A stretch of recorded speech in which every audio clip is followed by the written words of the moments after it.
Gloria a Dios porque se han conectado, hermanitos. Tener estos tiempos de reflexión, de meditación de su palabra, realmente son una bendición, hermanos. Lo estamos haciendo en tiempos de paz y gracias a Dios que provee todos los medios para que nos conectemos y podamos meditar su palabra, hermanos. También le mando muchos saludos a los que hayan de ver este video posteriormente. Esperamos que sea de edificación para sus vidas y que nos ayude a comprender un poquito más, como de costumbre, a conocer la voluntad de Dios, su palabra, el Evangelio, las buenas noticias y lo que eso significa para toda la humanidad. Me gustaría que oráramos para poner este tiempo en las manos del Señor y así empecemos. Oremos, hermanos. Padre nuestro que estás en los cielos, santificado sea tu nombre y venga a nosotros tu reino, y hágase tu voluntad, como en el cielo, también se ha hecho aquí en la tierra, Señor. Te damos gracias, Señor, por esta nueva oportunidad que nos das de poder estudiar tu palabra, poder disertarla, Señor, de poder entender tus razones, Señor, para que podamos seguir avanzando en el conocimiento tuyo y que esto tenga el fruto que tú esperas en cada uno de nosotros en el momento que sea necesario. Ayúdanos pues a aprender tu palabra y nos ponemos en tus manos en el nombre de Jesús, tu Hijo amado y Señor nuestro. Amén. Bien, el tema de esta noche es Dios ama al pecador. En el título en el que anuncio el tema,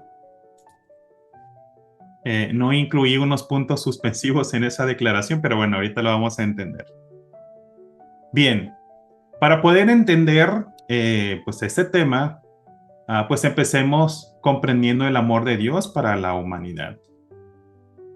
De acuerdo, hermanos, con la enciclopedia de estudio Lexham de teología, el amor de Dios, hermanos, es el atributo divino de Dios que, que indica la disposición de Dios para entregarse y al bien del otro.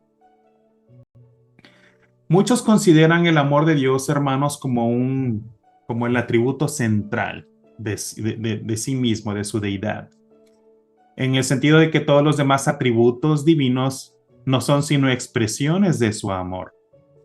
Otros más consideran, hermanos, que la santidad o la soberanía de Dios son su atributo central. Otros también sostienen que no puede haber un único atributo principal. Pero independientemente de que se considere el amor divino como la descripción central del ser de Dios, hermanos, pues no cabe duda, eso sí lo podemos afirmar, que todos los atributos divinos, hermanos, todos los atributos divinos están en armonía con los demás. Además, que están elevados a la perfección. Ni es más uno que otro, ni menos el otro que el otro. Y así sucesivamente, hermanos. El amor de Dios se ha revelado como un Dios, perdón, que se da, que se entrega, que se comparte, que comunica al ser humano. Es un amor tanto personal como relacional a los seres humanos. En el Nuevo Testamento, hermanos, en el Nuevo Testamento, el amor de Dios se manifiesta de una manera increíble. Y también una manera increíble, pero también de la manera más conmovedora, a través de la encarnación y muerte de Jesucristo, de su único Hijo, de su Hijo unigénito. Por lo cual Dios, Hijo, cambió su gloria celestial por la servidumbre, como un ser humano terrenal, y además entregó su vida, hermanos, por sus amados enemigos. Eso es importante, por sus amados enemigos. Así me gustaría que nos refiriéramos a la escritura para poder leerlo y meditarlo, la cual vamos a encontrar en Filipenses capítulo 2, versículos del 5 hasta el 11, y me gustaría que lo leyéramos en la traducción, Nueva Traducción Viviente. Se los voy a ir poniendo en la ventana de chat de Zoom, los que hoy están conectados, y quienes lo vayan a ver posteriormente, pues lo pueden buscar con tranquilidad ahí por internet o en aplicaciones de la Biblia en sus celulares, dependiendo del sistema operativo. Filipenses capítulo 2, versículos del 5 al 11, traducción, nueva traducción viviente, dice así. Tengan la misma actitud que tuvo Cristo Jesús, que aunque era Dios, no consideró que el ser igual a Dios fuera algo a lo cual aferrarse.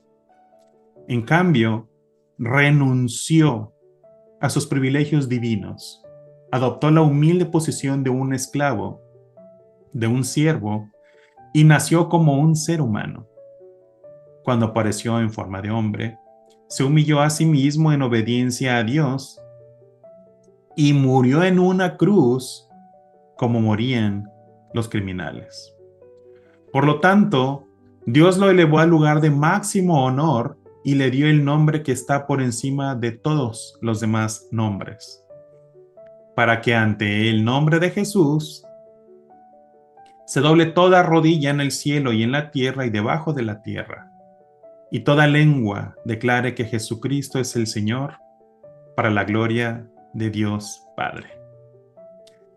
Bueno, este pasaje de las Escrituras que muchos de ustedes ya conocen, hermanos, pues nos sirve para comprobar cómo fue derramado, cómo fue manifestado ese amor para cada uno de nosotros, para todo el mundo. Y fue tanto así que, como hemos leído en la definición anterior, es un Dios que se entrega, un Dios que se da, un Dios que en su máxima, a pesar de que somos o éramos enemigos, entonces más bien, pues Él se entregó por cada uno de nosotros. Vamos a abundar un poquito más sobre este concepto y lo vamos a encontrar en Romanos capítulo 5, versículos del 6 hasta el 10. Vamos a leerlo también en traducción en lenguaje actual en esta ocasión, perdón.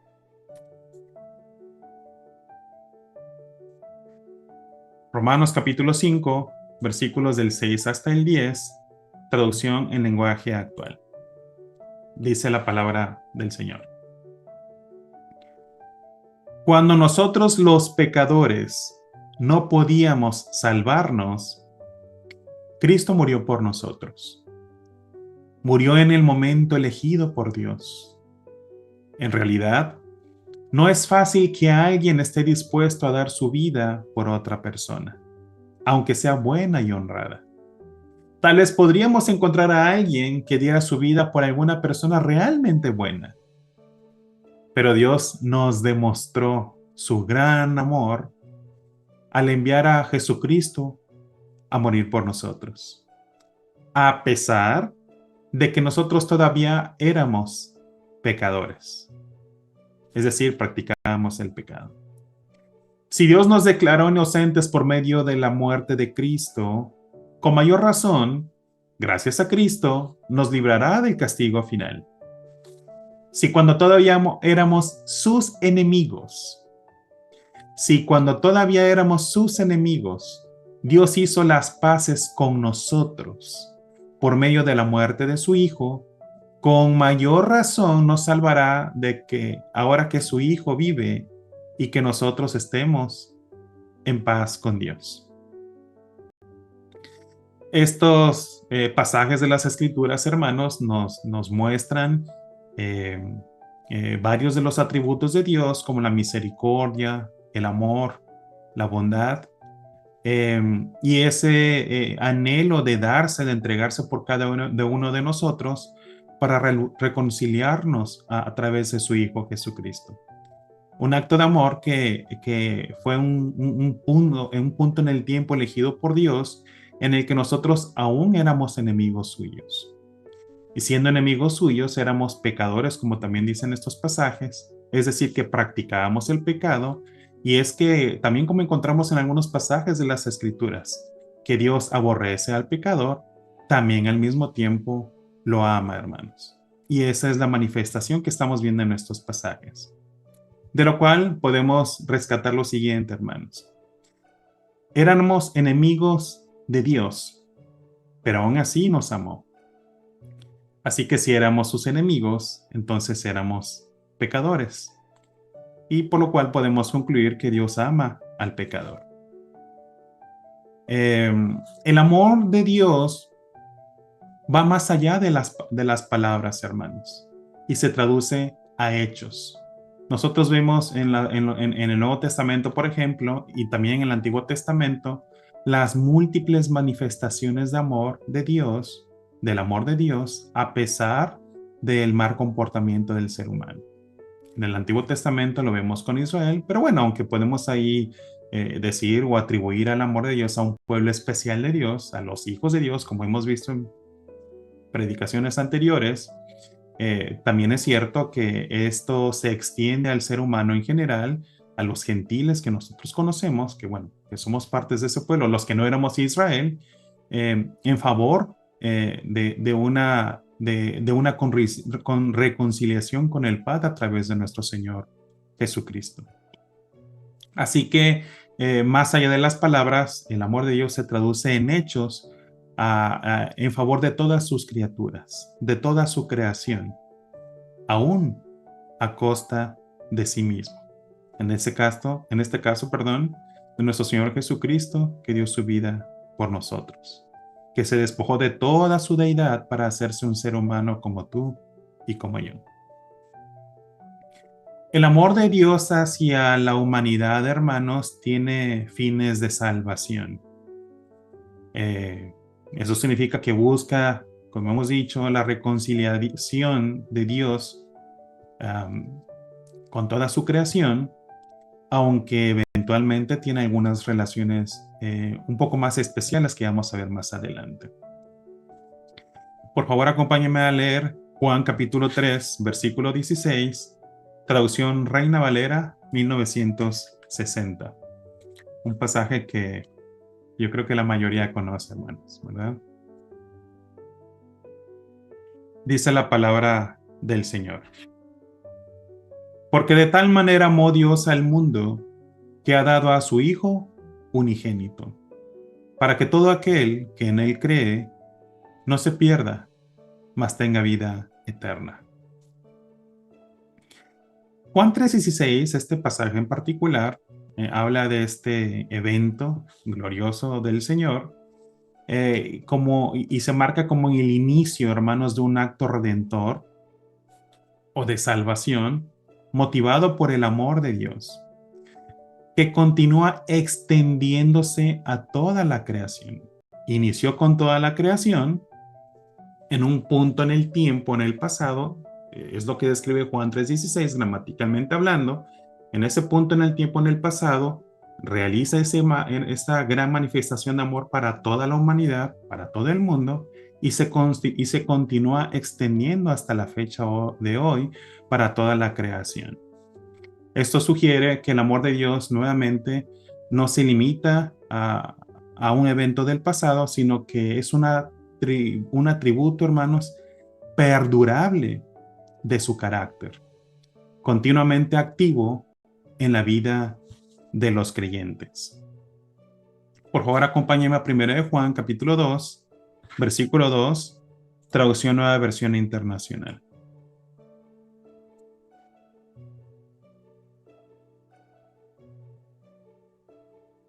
1 de Juan, capítulo 2, versículo 2, traducción Nueva Versión Internacional, se los puse en la ventana del chat, y dice la palabra del Señor. Él, hablando de Jesús, es el sacrificio por el perdón de nuestros pecados, y no solo por los nuestros, refiriéndose a la iglesia, sino por los de todo el mundo. Como hemos dicho anteriormente, o acabamos de mencionar, es un amor continuamente activo. Es un atributo perdurable, hermanos, del carácter de nuestro Señor. Es un evento que sigue extendiéndose a todo el mundo, a toda la humanidad, creyentes o no, a fin de que las personas pues, puedan, en su libre albedrío, en su libre decisión, ser salvos si toman la decisión adecuada. Dios es amor, hermanos. 1 Juan 4, capítulo 4, versículo 8 nos afirma esta declaración diciendo que el que no ama no ha conocido a Dios, porque Dios es amor. Esta definición es muy importante, de hecho se las voy a poner en la ventana de chat.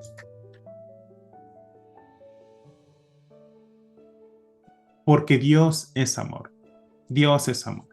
Entonces, con lo que hemos estudiado hasta ahora, hermanos, podemos seguir comprobando que la manifestación de Dios a los seres humanos pues sigue extendiéndose y ha sido un sacrificio que más allá de las palabras demuestra en la realidad, en los hechos, que Dios nos ama a todos, ¿verdad?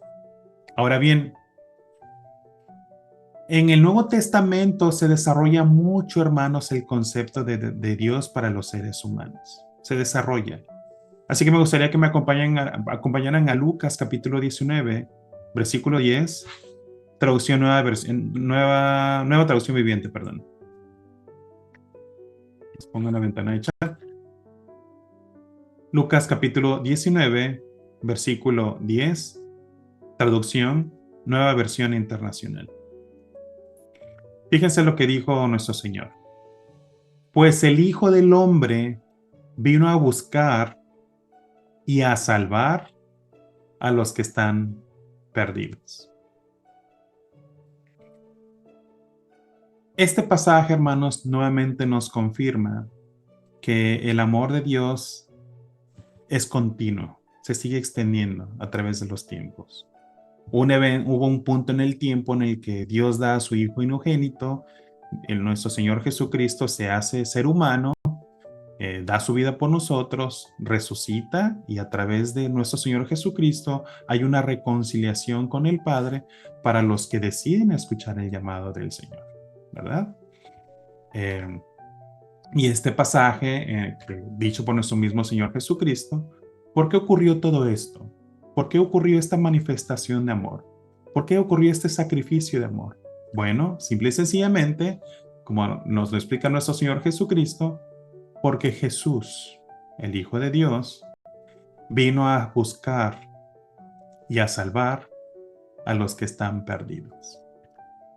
Sean de Israel o no sean de Israel, el pueblo hebreo, los judíos o los gentiles o los de no Israel, el Señor ha dado su vida, la vida de nuestro Señor Jesucristo por cada uno de nosotros, para que el que tome la decisión, pues sea salvo, ¿verdad? Y este pasaje es muy hermoso, hermanos, porque en el momento que dice vino a buscar y a salvar a los que están perdidos, pues es un acto de amor y de misericordia para todos los que practican el pecado.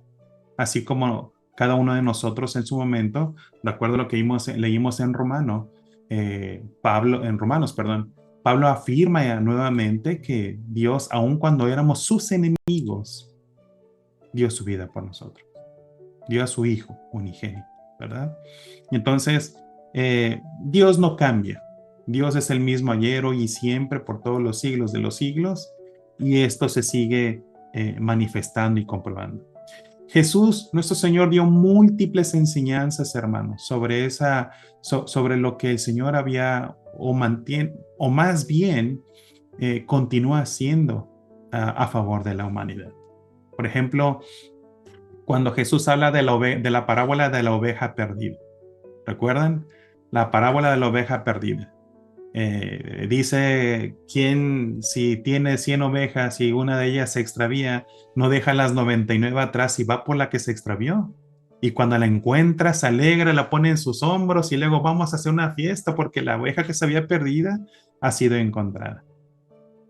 Continuamente nuestro Señor Jesucristo dio ejemplos y ejemplos pues de que Él realmente había venido a buscar lo que se había perdido. Otro ejemplo lo tenemos con la parábola del hijo pródigo. Representando al hijo pródigo, este muchacho que quería de una vez, de manera anticipada, la parte de su herencia, la recibe de su padre, se va a vivir perdidamente, se malgasta todo, viene un hambre en aquella ciudad y después medita. Él tendría mucho más, que incluso los empleados de su padre tenían mucho más que él en ese momento. Se arrepiente y vuelve pensando en que le iba a decir a su padre que había pecado contra él y contra el cielo, que ya no merecía ser llamado a su hijo y que al menos lo tratara como uno de sus empleados. En ese pasaje, en esa parábola, Jesús explica cómo el padre desde lejos lo vio y corrió a sus brazos, lo abrazó y hace una fiesta. a lo cual su hermano se pone celoso, le dice, oye, yo siempre estoy aquí, no me has dado ni siquiera un cabrito para festejar con mis amigos, ¿no? Todo siempre ha sido tuyo, le explica el padre. Pero era necesario hacer esto por tu hermano porque él había estado perdido, pero ahora es rescatado, ahora ha vuelto, ¿no? Lo cual refleja, como en otros pasajes también de las Escrituras, que hay fiesta en el cielo cuando un pecador se arrepiente, ¿cierto? ¿Por qué? Por el carácter del amor, el carácter de Dios que nos espera, bueno, espera al que practica el pecado, al pecador, continuamente con los brazos abiertos, esperando que un día se arrepienta. Y es que, aunque sabemos que en el Antiguo Testamento mayormente, y en menor proporción en el Nuevo Testamento, Dios manifiesta que aborrece al pecador, pues también lo ama, ¿verdad? También lo ama. Y esto es un continuo en las Escrituras a través de cada una de estas enseñanzas, hermanos, que encontramos ahí. En Mateo capítulo 9, versículo 13, si me acompañan, hermanos, por favor. Traducción Nueva Versión Internacional. Mateo capítulo 9, versículo 13, traducción Nueva Versión Internacional, dice, esto es Jesús diciéndole a los fariseos, ¿verdad? Les dice, pero vayan y aprendan qué significa esto. Lo que pido a ustedes es misericordia y no sacrificios, porque no he venido a llamar a justos, sino a pecadores. ¿Por qué quiere llamar el Señor a los pecadores? Por amor, por misericordia, porque ese es el carácter de Dios, porque Dios es amor, como leímos hace un momento, ¿verdad? Ese es el amor para la humanidad. Ahora, la misericordia es parte del amor. La misericordia es amor, hermanos. Así lo enseña a nuestro Señor Jesucristo cuando le explica al maestro de la ley sobre el amor al prójimo. En Lucas capítulo 10, versículos del 25 al 37, vemos esta parábola. De hecho, vamos a leerla para que la tengamos clara. Cómo ese acto de misericordia del buen samaritano, pues es lo que nuestro Señor Jesucristo le explica al maestro de la ley, que consiste pues en el amor al prójimo. Y dice la palabra del Señor. En esto se presentó un experto en la ley y para poner a prueba a Jesús, se puso de pie y le hizo esta pregunta.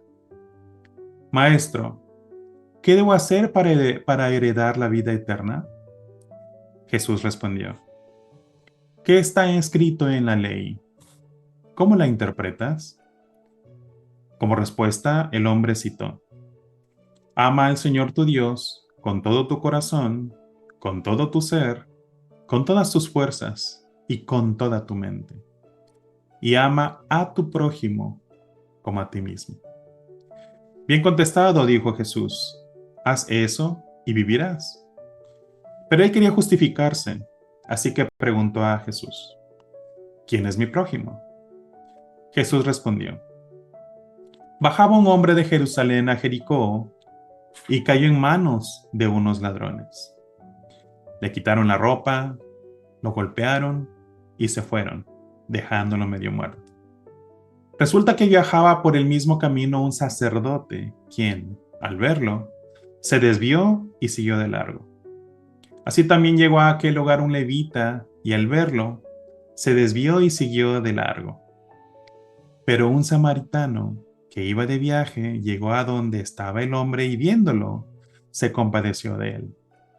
Se acercó, le curó las heridas con vino y aceite, y se las vendó. Luego lo montó sobre su propia cabalgadura, lo llevó a un alojamiento y lo cuidó. Al día siguiente, sacó 2 monedas de plata y se las dio al dueño del alojamiento. Cuídame, le dijo, cuídamelo. Y lo que gaste usted de más, se lo pagaré cuando yo vuelva. Así que pregunta Jesús, ¿Cuál de estos tres piensas que demostró ser el prójimo del que cayó en las manos de los ladrones? El que se compadeció de él, contestó el experto en la ley. Anda entonces y haz tú lo mismo, concluyó Jesús. Hasta ahí la palabra.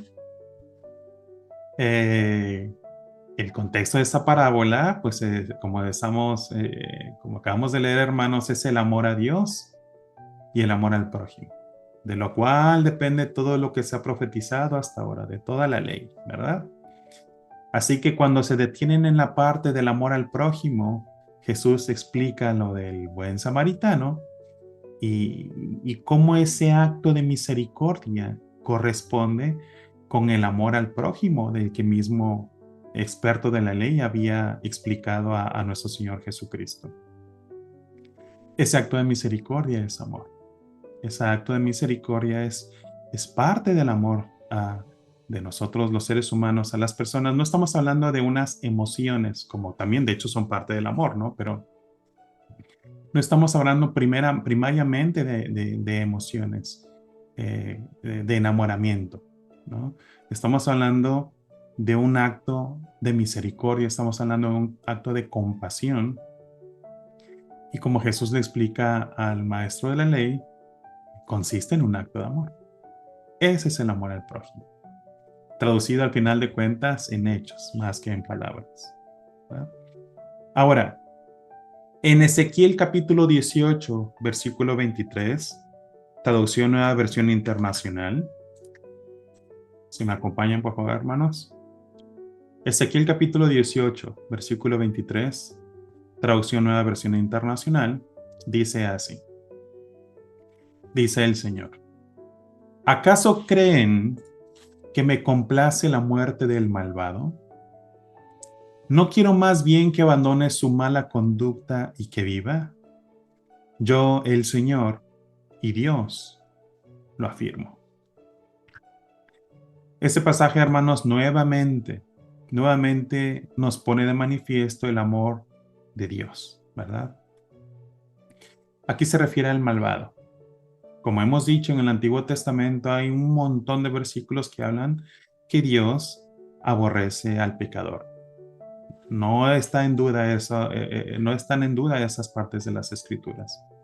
Pero también hay que leer la Biblia en general y en su contexto. Nuestro Señor está diciendo que Él no quiere la muerte del malvado. Pero ¿por qué no la quiere si lo aborrece? Es porque lo ama, porque tiene misericordia de él. Porque como dice nuestro Señor Jesucristo ya en el Nuevo Testamento, vino a rescatar lo que se había perdido. Porque nuestro Dios no quiere que nadie se pierda, como leímos en Juan 3:16 también, hermanos, ¿verdad? Y ese es el continuo que vamos a encontrar en las Escrituras cuando leemos en general, ¿verdad? En su contexto general las Escrituras. Ahora acompáñame por favor a 2 de Pedro, capítulo 3, versículo 9, esta vez en traducción Reina Valera 1960, hermanos, por favor. Se las pongo en la ventana de chat.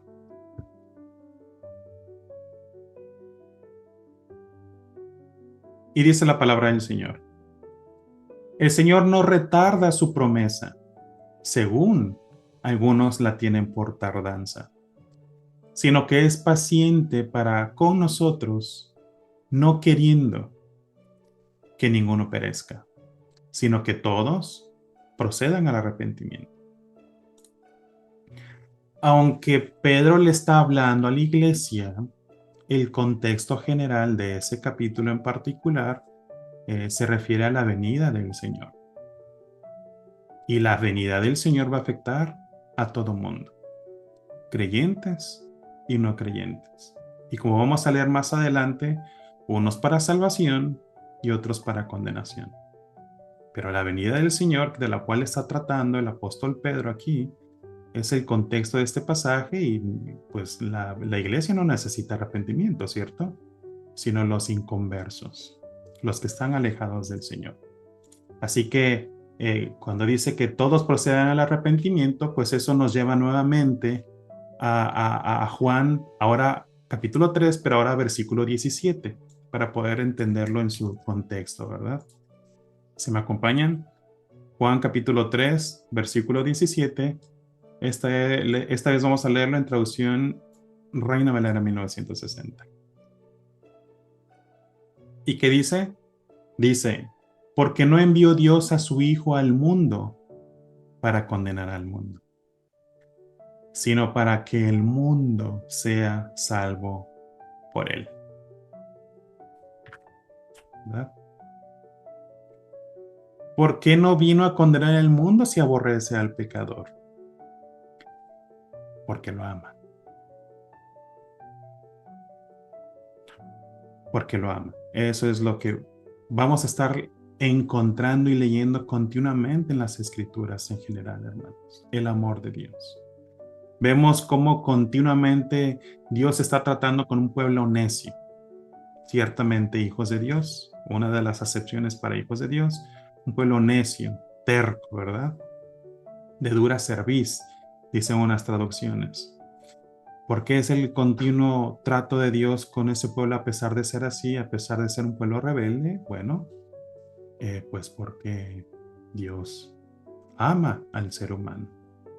Y aunque pudiéramos entender, pudiéramos decir, bueno, pero es que en el pueblo de Israel, bueno, la realidad es que sabemos que mucho pueblo de Israel, pues ya está en el infierno, ¿verdad? En estos momentos. Mucho pueblo de Israel, no por ser Israel, son salvos, sino que siempre fue y ha sido una cuestión de gracia por medio de la fe, ¿verdad? Así como habla en Hebreos, de Noé y de muchos más, por medio de la fe, bueno, esto no es la excepción, ¿verdad? Va a haber muchos condenados, tanto de Israel como de los que a veces eventualmente se llaman cristianos y realmente no lo son, hermanos. Este pasaje en particular que acabamos de leer, pues nuevamente nos vuelve a hablar del amor de Dios para los seres humanos porque Dios quiere que el mundo sea salvo, que todo el mundo sea salvo. Y cuando decimos todo el mundo, es todo el mundo. Recordemos que leímos en los pasajes anteriores que nos dicen que la palabra del Señor, que nuestro Señor Jesucristo vino a rescatar lo que se había perdido.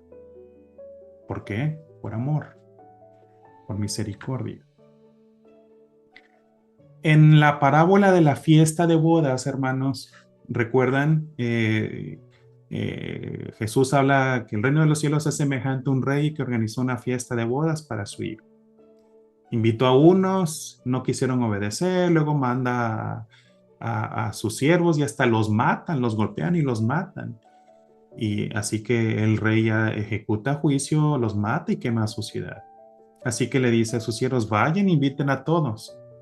Y hay algo muy importante que dice ahí. Inviten a todos los que encuentren, buenos y malos. Eso es muy importante. Buenos y malos. ¿Por qué buenos y malos? Porque el amor de Dios no es específicamente únicamente para los justos. Leímos también el otro pasaje que el Señor no había venido por los justos, sino por los pecadores, ¿verdad? Porque ese es el acto de amor. Eso es de lo que se trata el amor de Dios. No vino por los justos, sino por los pecadores. Entonces en la fiesta de bodas dice, la invitación es para los buenos y para los malos. Ya más adelante, pues se concluye que el que no estaba vestido de boda, que significa, ¿verdad? Que ya en términos espirituales, que no era santo conforme a lo que nos dice el Señor, pues bueno, iba a ser desterrado a las tinieblas, donde sería el llanto y crujir de dientes, hermanos, ¿verdad? Pero nuevamente, el amor de Dios no es exclusivo de los justos, sino se extiende a todo el mundo, una salvación para todo el mundo, aunque ya cada quien tomará decisiones y conforme a eso es lo que el Señor juzgará. Ahora bien, nuevamente, ¿qué hacemos con esos versículos que nos dicen que Dios aborrece al pecador? Como hemos dicho, hermanos, el amor, el aborrecimiento de Dios a los pecadores no excluye el amor de Dios. No quiere decir que si yo aborrezco, ya por eso yo no amo. No, no, Dios puede tener más de un atributo al mismo tiempo, como decíamos hace un momento, que están en armonía, así como también nosotros los seres humanos eventualmente lo podemos manifestar. De acuerdo con la enciclopedia de estudio Lexham de teología, hermanos, nuevamente nos dice que cada atributo de Dios expresa el amor sobreabundante de Dios. Eso significa que Dios demuestra su amor no solo en su bondad, misericordia, gracia, compasión y fidelidad. No solo de esa manera, sino también en su santidad, hermanos, justicia, celos e ira.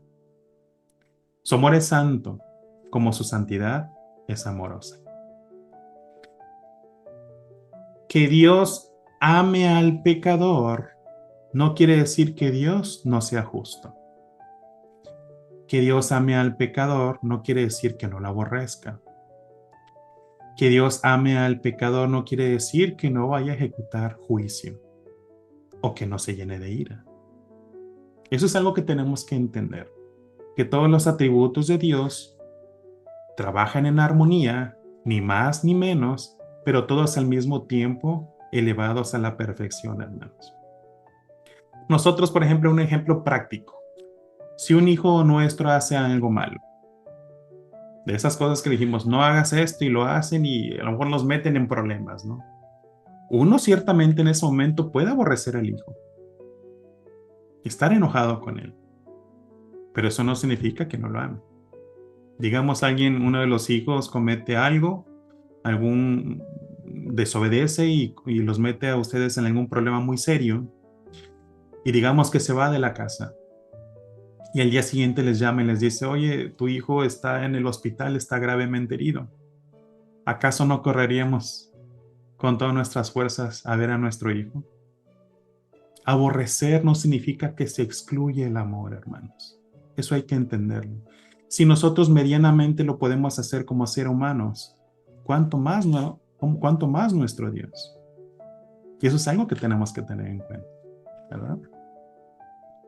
Nuevamente, aborrecer, cuando Dios aborrece, no significa que excluye sus otros atributos, sino que todos trabajan en armonía, elevados a la perfección. ¿Verdad? Mateo capítulo 5, versículo 44 al 45, traducción nueva versión internacional. Si me acompañan, por favor, hermanos. Mateo capítulo 5, versículos del 44 hasta el 45, traducción nueva versión internacional. Dice, pero yo os digo, amen a sus enemigos y oren por quienes los persiguen, para que sean hijos de su Padre que está en los cielos. Él hace que salga el sol sobre malos y buenos, y que llueva sobre justos e injustos. Aquí está teniendo en este pasaje efecto la ordenanza que Dios le da que nos da a nosotros de que amemos incluso a nuestros enemigos. Dios no nos pide cosas que Él no haga. Por eso, innumerables veces hemos mencionado que Jesús, como dicen las propias escrituras, enseñaba como quien tenía autoridad. Es lo que leemos muchas veces, ¿verdad? Enseñaba como quien tenía autoridad, o más bien enseñaba con autoridad. ¿Por qué? Porque lo que enseñaba también lo hacía. A diferencia de cuando decía, hagan lo que dicen los fariseos, pero no hagan lo que hacen, que eso es diferente, ¿verdad? Pero Jesús sí tenía autoridad, porque no nada más hacía prodigios y milagros, sino que lo que él enseñaba también lo hacía. Así que cuando nos pide que amemos a nuestros enemigos, es porque él lo hizo también por nosotros. O como cuando dice también la palabra del Señor, en esto consiste el amor de Dios, en que él nos amó primero. Aún cuando estábamos todavía, cuando éramos pecadores, como hemos leído hace un momento, ¿verdad? Y sigue extendiendo para que sean hijos de su Padre que está en los cielos. Es decir, para que sean como Él.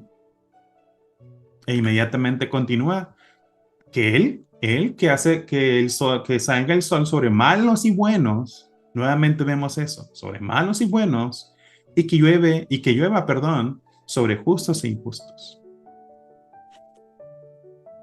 Ahora bien, que el Señor ame al pecador o al que practica el pecado, no significa que lo va a justificar si no se arrepiente.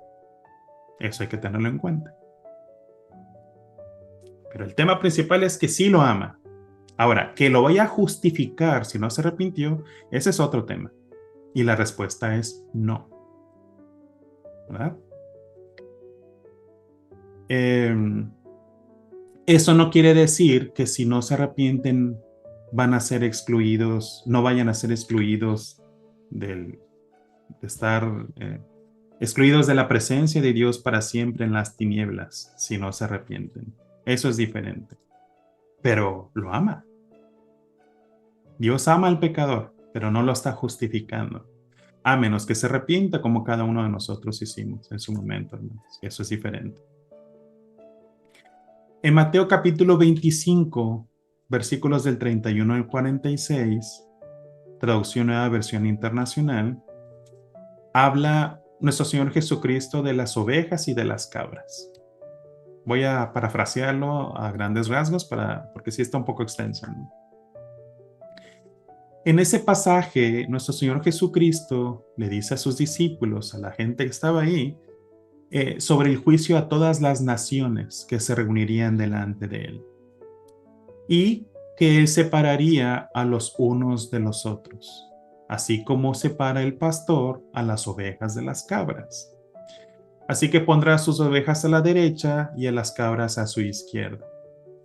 Y a los de su derecha, que son las ovejas, les dirá: vengan ustedes a quienes mi Padre ha bendecido, reciban su herencia, el reino preparado para ustedes desde la creación del mundo.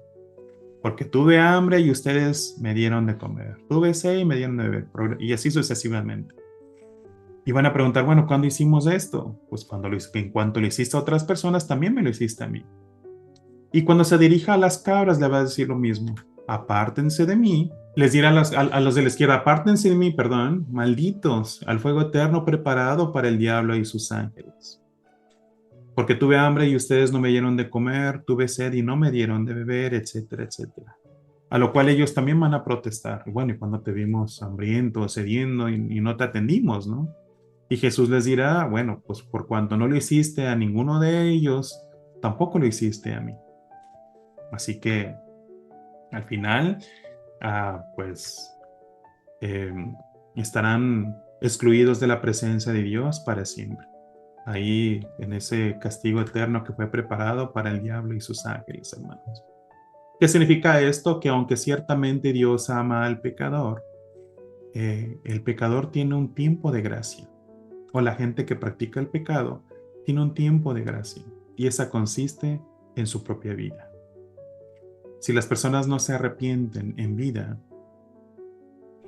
pues bueno, aunque Dios ama al pecador, recordemos que también es justo. También es justo. Y nuestro Señor Jesucristo, nuestro Dios, ha establecido un tiempo en el que nosotros todos hemos de compadecer delante de Él, ¿verdad? Y los que recibieron al Señor como su Señor y Salvador y se mantuvieron de esa manera y fueron verdaderamente hijos de Dios, con ese llamamiento santo que se les hizo, Dios quiera que alcancemos todos misericordia. Aunque lo dice, debemos de tener la mirada abajo y esperando la misericordia del Señor. Y para los demás, bueno, pues ya conocemos el destino, como acabamos de leer. El amor de Dios, nuevamente, no justifica al pecador, pero tampoco significa que no lo ame. Lo ama y es paciente con él, es misericordioso con él, hace que el sol y la lluvia caigan sobre él, a pesar de que sean malos. Pero ha establecido un tiempo en el que serán las personas juzgadas. Y si no se arrepienten, eso sí, no serán justificadas, ¿verdad?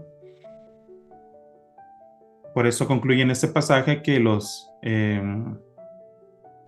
malos, los que no se arrepintieron, irán al castigo eterno, y los justos o justificados a la vida eterna. Ahora, el amor de Dios, hermanos, trasciende a una relación personal cuando las personas deciden tener una relación con Él. O sea, se refiere, aunque Dios ama en general, y alguna vez prediqué sobre el tema de la gracia, ¿verdad? La gracia especial y la gracia general. La gracia salvadora y la gracia general, que no es lo mismo, ¿verdad? Una gracia es donde cae la lluvia, les da el sol, tienen alimentos y demás. Esa es una gracia general, ¿verdad? Pero no es salvadora. La gracia salvadora es cuando las personas ya toman una decisión y reconocen a su Señor Jesucristo como Señor y Salvador y cambian su manera de vivir. Eso es diferente, ¿verdad? Cuando las personas toman una decisión, pues se convierten en hijos suyos. Vamos a repasar ese pasaje, hermanos. Juan capítulo 1, versículo 12, traducción Nueva Versión Internacional. Juan capítulo 1, versículo 12, traducción Nueva Versión Internacional. Y dice la palabra del Señor. Mas a cuantos lo recibieron, a los que creen en su nombre, les dio el derecho de ser hechos hijos de Dios. Mas a cuantos lo recibieron, a los que creen en su nombre, les dio el derecho de ser hechos hijos de Dios. Como hijos de Dios, empezamos una relación personal con el Señor. Esa relación de Dios con sus hijos trasciende algo más íntimo, algo más personal, algo de lo que carecen las personas que aunque Dios las ame a los pecadores, a los que practican el pecado, pues no tienen esa relación directa con el Señor. Sí hay una diferencia en el amor, ¿verdad? Más bien en cuanto a la relación. Aunque el Señor ama a justos e injustos, ¿verdad? Pero sí hay una diferencia en cuanto a la relación nuevamente.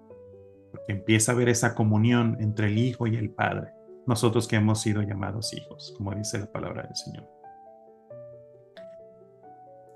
Juan 14, 21, traducción Nueva Versión Internacional, si me acompañan, desarrolla esta enseñanza sobre la relación del Señor que también nosotros conocemos, ¿verdad?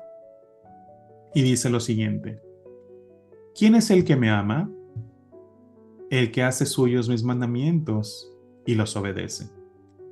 Y el que me ama, dice Jesús, mi Padre lo amará, y yo también lo amaré y me manifestaré a él. Este pasaje obviamente hay que leerlo en el contexto de todo lo que hemos leído. Hemos entendido que Dios ama al pecador también, ¿verdad? Y dice, y al que me ama, mi Padre lo amará. ¿De qué manera? Y yo también lo amaré, dice Jesús, y me manifestaré a él. El amor en este punto se transforma a una relación personal, a una relación íntima con su Hijo. Pero no está diciendo que a los otros no los va a amar, ¿cierto? No está haciendo una exclusión. Está haciendo una referencia a que ese amor ahora pasa a ser una relación más personal, más íntima. Pero no está hablando de lo demás, y de lo demás ya tenemos el contexto que hemos estudiado hasta ahora, ¿verdad? Ahora, por último, en Lucas capítulo 16, versículos del 27 al 31, de hecho, si me acompañan, sobre el rico y Lázaro, cuando Jesús da esta enseñanza. En esos pasajes en particular, no vamos a leer todo el pasaje, solo una porción, dice: Él respondió: entonces te ruego, Padre, que mandes a Lázaro a la casa de mi padre. Aquí estamos hablando ya del rico que estaba en tormento, ¿verdad? Así que dice el rico: entonces te ruego, Padre, que mandes a Lázaro a la casa de mi padre, para que advierta a mis 5 hermanos y no vengan ellos también a este lugar de tormento. Pero Abraham contestó: ya tienen a Moisés y a los profetas, que les hagan caso a ellos. No les harán caso, padre Abraham, respondió el rico. En cambio, si se les presenta uno de entre los muertos, entonces se arrepentirían. Abraham le dijo, si no hacen caso a Moisés y a los profetas, tampoco se convencerán aunque alguien se levante de entre los muertos. Imagínense, aunque Dios ama al pecador, ¿verdad? Y espera que se arrepiente, porque Jesús vino a buscar lo que se había perdido, ¿verdad? Porque Dios no vino por justos, sino por pecadores al arrepentimiento. Porque Dios murió por los pecadores. Eso no significa que no vayan a sufrir las consecuencias de su ira ni de su juicio. Ama al pecador, pero el pecador tendrá que tomar una decisión, ¿verdad? Tendrá que tomar una decisión y basado en eso es si alcanzará la misericordia del Señor o no, ¿verdad? Porque el pecado es algo que no podemos anticipar y trasciende hasta por generaciones, hermanos, por eras. Así que habiendo dicho esto, hermanos, pues bueno, hemos expuesto y desarrollado el tema de que Dios sí ama al pecador, pero eso no lo va a eximir de las consecuencias de sus actos si no se arrepiente, ¿verdad? Así que yo espero que esta exposición de la palabra fue bastante condensada para tratar de explicar el tema. Pueden repetir la grabación en algún momento para estudiar esos pasajes a detalle, pues que sea de beneficio, ¿verdad? Para que nosotros podamos tener claridad en el amor de Dios y cómo todos sus atributos, hermanos, trabajan en armonía. Así es algo parecido a lo que nosotros también tenemos con el ejemplo que exponíamos de algún hijo rebelde, ¿verdad? Pero en el caso del Señor, elevados a la perfección, sin ningún error, porque Él es justo, Él es amoroso, Él es perfecto, Él es paciente, Él es todo, hermanos. Y sus juicios serán justos. Hay un, em, hay un pasaje de las Escrituras que nos dice que Él es lento para la ira, Dios es lento para la ira, pero grande en misericordia. Si esa ira aborrece al pecador, pero es grande en misericordia. Y como leímos en el tema del buen samaritano, la misericordia es el amor. También, ¿verdad? Así que Dios los siga bendiciendo. Espero que esto sea de edificación. Me gustaría que oráramos para despedirnos. Y si tienen alguna pregunta, después de esto lo podemos platicar. Oremos, hermanos. Y espero que esto les sirva también a los que hayan de ver la grabación y que tenga un impacto en su vida. Oremos. Padre, te damos gracias, Señor, porque nos has dado nuevamente la oportunidad de poder leer tu palabra, analizarla, estudiarla, Señor. Y te damos gracias, Señor, porque cada vez nos demuestras que sin ti no somos nada y realmente siempre necesitaremos de ti. Aunque nosotros como cristianos somos hijos tuyos, nos has dado ese privilegio, esa potestad, también nos equivocamos. ¿Qué pasaría si solo fueras justo? Simple y sencillamente aplicarías la ley porque la paga del pecado es muerte. Pero no, Señor. Tú eres paciente con nosotros también para que seamos mejores cada día y el día de mañana estemos contigo, frente a frente, Señor, siendo nuestro Rey por toda la eternidad. Te ruego por cada uno de mis hermanos aquí presentes y los que hayan de ver esta grabación, que sea de edificación para sus vidas, que los sigas bendiciendo, Señor, y para los que aún no te conocen, Señor, que este mensaje, Señor, sirva como algo en que ellos puedan meditar y reconsiderar su filosofía de vida y puedan acercarse a ti. En nombre de Cristo Jesús te damos gracias por todo, Señor. Llévate la honra y toda la gloria por todos los siglos de los siglos. Amén.